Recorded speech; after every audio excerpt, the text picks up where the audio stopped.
Hey guys, it's Adam from the Dimensional Game Squad here, bringing you with Battle of the Beast episode 33, Ferno the Fire Dragon versus Fang the Bat Fiend.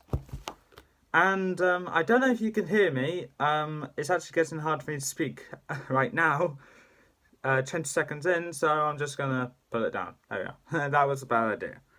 But yeah, I was trying to think of different ways I could wear this. I have a list of different ways, but due to my short hair, most of them I can't do. So, anyway, so Ferno the Fire Dragon, Fang the Bat Fiend. This fight, I think, should personally, since me and Lucas both see it as a rather big anticipated fight, since Ferno is the beast that we really want to win, because he's like the icon of Beast Quest, along with probably one of the most badass beasts. We think Fang would be a perfect matchup for him. Not because Ferno would easily win, but because Fang also has a certain set of skills. Some skills which can help him win his own fight as well. So it's utter guess which one can win. I have no idea which one's going to win. We're just going to see how the battle goes out. So this battle, I think, to kind of staple in how important this one is, I think we should have this battle take place over the most important place in Avantia, being, well, King Hugo's palace. So, yes, Ferno and Fang will be fighting each other over King Hugo's palace. So, close your eyes and we weave you a tale of how one beast destroys or kills another one. Yeah. So, we open up to King Hugo's palace, and inside King Hugo is trying to find help because Fang is circling around King Hugo's palace, terrorizing the people in the city. And so he decides the only logical thing to do, since all the other beasts in Series 1, apart from Tegus, are dead, he decides to summon Ferno to try and take care of Fang. Fang, however, is just terrorizing the city, and he perched on the tallest tower of King Hugo's palace. He looks into the. Actually, no, Fang is blind. He can't. He senses a disturbance in the air and can hear Ferno flying towards him, ready to stop his reign of terror. Ferno rears up and shoots a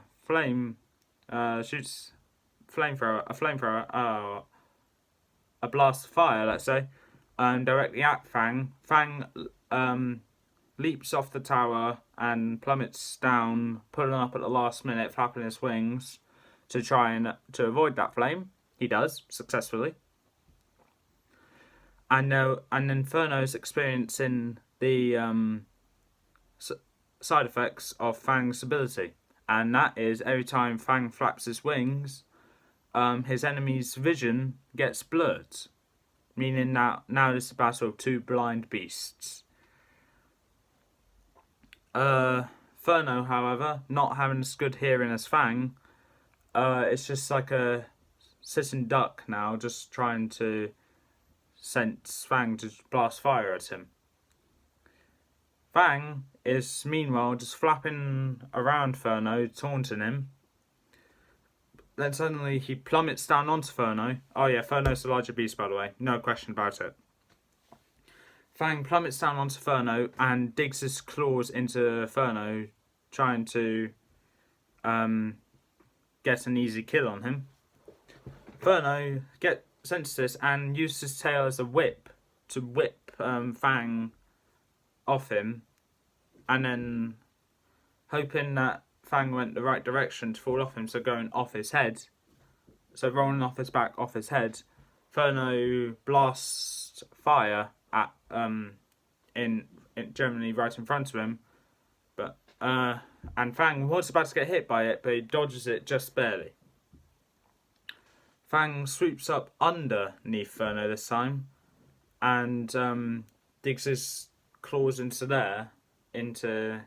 his stomach, and then starts biting down onto him as well.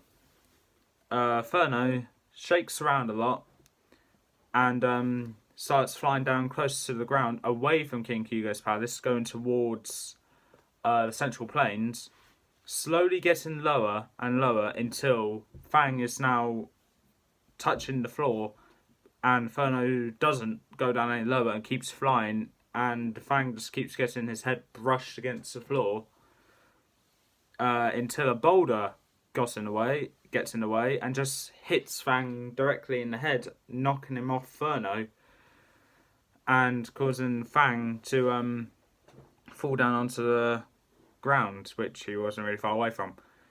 Fang eventually gets back up and tries to find Ferno, only to not see any sign of him anywhere. He's not flying, not landed or anything. He's gone.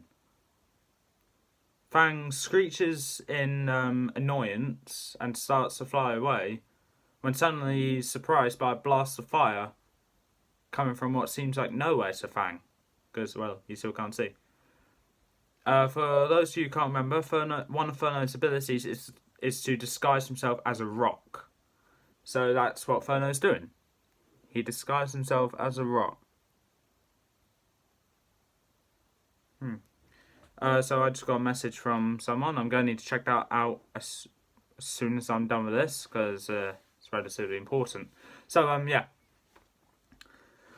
So Fang is just wondering where the hell is that coming from.